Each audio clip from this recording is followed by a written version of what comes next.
일본 집권 자민당 최대 파벌 수장으로 취임한 아베 신조 전 총리의 발언이 일파만파 커지고 있습니다. 일본의 안보적 외교 문제를 아베가 진두지휘하는 모양새입니다. 그는 북한의 미사일을 맞으면 일본이 직접 타격할 필요가 있다는 견해를 표명하는 등 극단적인 상황까지 가정했습니다. 아베 전 총리는 미일로 합쳐진 전력이 되므로 당연히 일본의 전력 자체를 높여갈 필요가 있다고 1일 보도된 니혼게이지의 신문과 인터뷰에서 말했습니다. 그는 미소 냉전 시에는 유럽에 북대서양 조약기구가 있었다. 인도태평양 지역에서 균형을 잡으려면 일미 동맹이라며 이렇게 언급했습니다.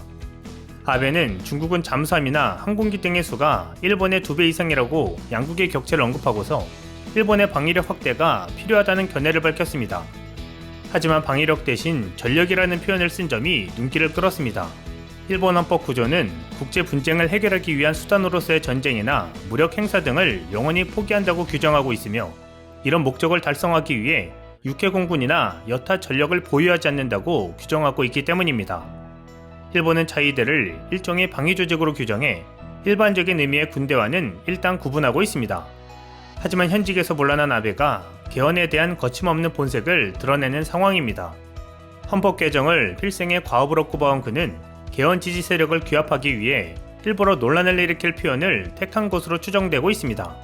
아베는 헌법에 자위대가 명기되지 않은 이상한 상태에 종지부를 찍을 필요가 있다면서 헌법 구조 개정을 위해 계속 노력하겠다는 뜻도 표명했습니다. 일본 정치권은 그간 억지력 증강이 방어용이라고 포장했는데 아베 전 총리는 상대를 타격하는 데 사용할 가능성으로 한 걸음 나간 것입니다. 주변국에 위협을 준다는 지적에 대해 아베는 상대가 위협이라고 생각하는 것이 억지력이 된다. 거기서 미사일 버튼을 누르는 손이 멈춘다. 누르면 상당히 격렬한 공격에 처할 것을 알기 때문이라며 반격할 힘이 있어야 비로소 공격을 단념시킬 수 있다고 반응했습니다. 아베는 또 일본이 북한을 타격하는 상황도 언급했습니다. 아베 전 총리는 일본이 북한으로부터 미사일을 맞았을 때 미국이 보복 공격을 하는데 일본이 대응하지 않으면 미일 동맹은 위기에 직면하지 않을 수 없다. 주력은 미국이라도 일본도 타격력을 행사한다는 것이 중요해진다고 말했습니다. 그는 일본 정치권이 논의 중인 적기지 공격 능력에 관해서는 애초에 적기지로 한정할 필요가 없다면서 반격 능력, 타격력이 좋지 않냐고 언급했습니다. 자민당 최대 파벌인 세이와 정책연구회의 회장으로 최근 취임해 정치적 영향력 확대를 꾀하고 있는 아베는 대두하는 중국에 어떻게 대응하고 북한의 위협에 어떻게 대비할 것인가를 향후 안보정책의 관건으로 꼽았습니다. 그는 홍콩, 대만, 티베트, 신장 위구르에 인권 문제가 있다. 대만에 대한 군사적 위협을 강화하는 중국을 세계가 우려하고 있다면서 대만의 유사는 일본의 유사이며 일미 동맹의 유사라고 언급했습니다. 아베 전 총리는 또 일본은 대만에 대한 무력 침범을 용납할 수 없다며 중국이 대만에 군사적 모험 행위를 하는 것은 경제적 자살로 가는 길이라고 말했습니다. 중국 정부는 아베 신조 전 총리 발언과 관련해 주중 일본 대사를 야간에 불러 강력 항의했습니다. 현직 정부 고위 인사가 아닌 전직 최고 지도자의 발언에 대해 일국 외교부가 자국 주재 외국 대사를 야간에 불러 항의하는 것은 흔치 않은 일로 평가됩니다.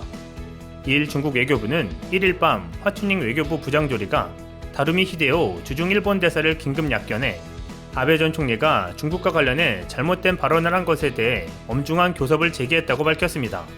중국 외교부 홈페이지에 따르면 화 부장조리는 아베 전 총리가 오늘 대만 문제와 관련해 극단적으로 잘못된 발언을 해 중국의 내정을 난폭하게 간섭하고 공공연히 중국의 주권에 도발하고 대만 독립 세력을 지지했다고 말했습니다. 이어 중국은 이에 대해 결연히 반대한다며 과거 중국에 침략 전쟁을 일으킨 일본은 대만에 대해 언급할 자격도 권리도 없다고 지적했습니다. 일본 우익의 상징적 인물인 아베 전 총리에 대한 중국 정부의 고강도 반발은 기시다 후미오 정권에 대한 경고 메시지로 읽히고 있습니다. 아베는 독도에 대한 대항 조치 검토팀을 만드는 데도 주력하고 있는 것으로 알려졌습니다. 아베의 이번 작심 발언처럼 한국을 향해서도 과감한 발언을 내놓을 준비를 하고 있는 것으로 전해집니다. 후사카 유지 교수는 독도를 분쟁 지역화하려는 일본의 대응에 대해 한국이 관리 차원에서 대응해 나가야 한다고 지적합니다. 시류 지배를 확대해 나가면서도 일본이 반발하지 않도록 관리하는 것이 중요하다고 말입니다. 한국은 이 말처럼 시류 지배에 대한 영역을 확대해 나가는 중입니다. 대표적인 것이 국민의 염원을 담은 울릉공항입니다. 1997년부터 사업성 분석을 시작해 지지부진하던 울릉공항 사업은 2017년 기본 설계 이후 2019년 5월 항공로 신설 및 총 사업비를 확정해 2020년 7월 정식 계약이 체결됐습니다. 그리고 지난해 11월 실착공에 들어가 2025년 개항을 목표로 한창 작업 중에 있는 상황입니다. 주목할 만한 점은 지난해 8월 기본 계획안을 변경했다는 점입니다.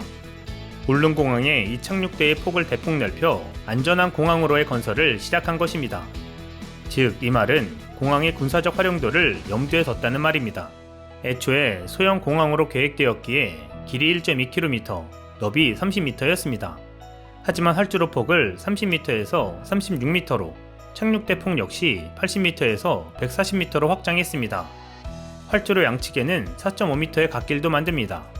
때문에 면적은 2015년 기본계획 당시 41만 2,950제곱미터에서 1만 7,505제곱미터 증가한 43만 455제곱미터입니다.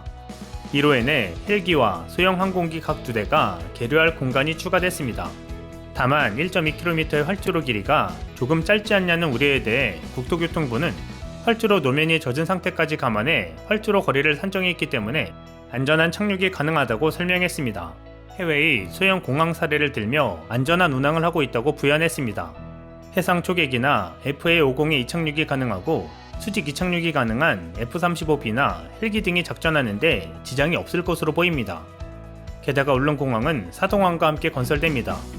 이곳에 해군함정 정박부두 400m, 해경부두 175m, 그리고 여객부두 305m로 총 1025m의 접안시설이 건설되는 것입니다. 이로 인해 독도의 유사 상황 발생 시 해군함정이 즉시 출동할 수 있게 되는 것입니다. 기본적으로 우리나라의 모든 공항은 우리 군의 전술 및 지원기지 역할을 맡고 있는 최고 등급의 보안시설입니다. 한국의 동쪽에 거점 지역을 만들면서 항시 이 지역의 보안을 위해 육해공군의 경계작전 임무가 투입된다는 이야기입니다.